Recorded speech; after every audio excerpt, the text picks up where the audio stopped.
C'est à celui qui aura les meilleurs sketchs, les meilleures vannes.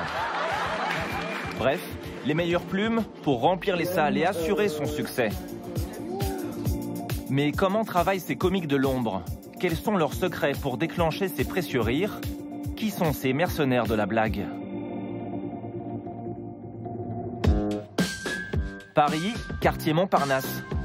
Voici un auteur qui monte, Grégoire Day, 35 ans, autodidacte. Il y a 10 ans, quand il était conseiller en gestion, il n'aurait jamais imaginé voir son nom sur un théâtre. Il y a votre nom sur l'affiche? Ouais, il y a mon nom sur l'affiche. Vous me montrez? Ouais, là, il y a mon nom sur l'affiche, là-bas. Ça fait toujours plaisir. Je suis toujours content de venir ici et de voir que, bah voilà, on a réussi à faire ça.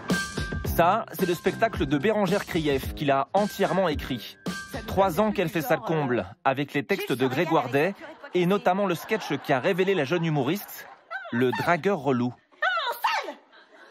J'ai flashé sur vous.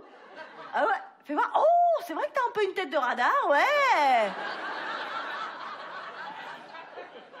Ah, Miss enfin, c'est ça, t'as fait tomber quelque chose. Mon cœur.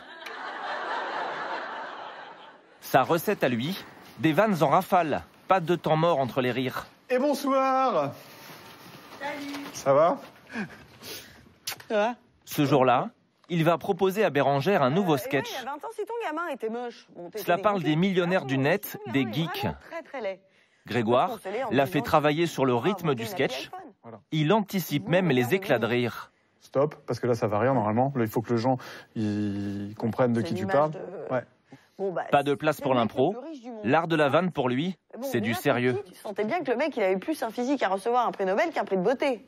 Il faut que ça sonne comme une blague. Il faut que les gens ils retentissent dans leur tête cette petite musique qui dit ça va être marrant.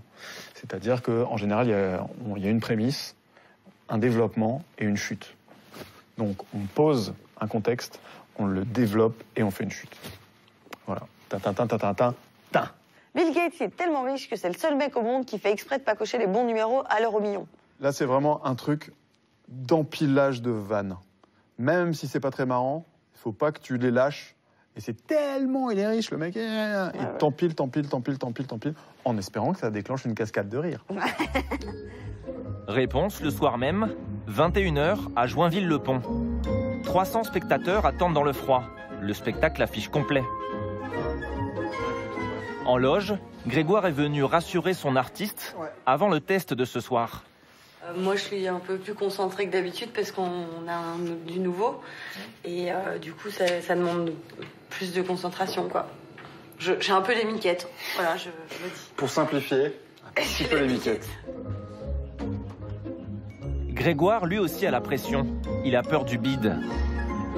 Alors, pour voir si ses vannes sont drôles, il va redevenir spectateur le temps d'une soirée. Là, en fait, je me mets au milieu du public pour avoir une idée exacte de ce que les gens y ressentent, pour avoir le même point de vue qu'eux. Et puis surtout pour sentir si ça rit pas, s'il y a des réactions. Donc, si ce qu'on a fait, ça marche. Quelques minutes s'écoulent, les sketchs habituels emballent la salle.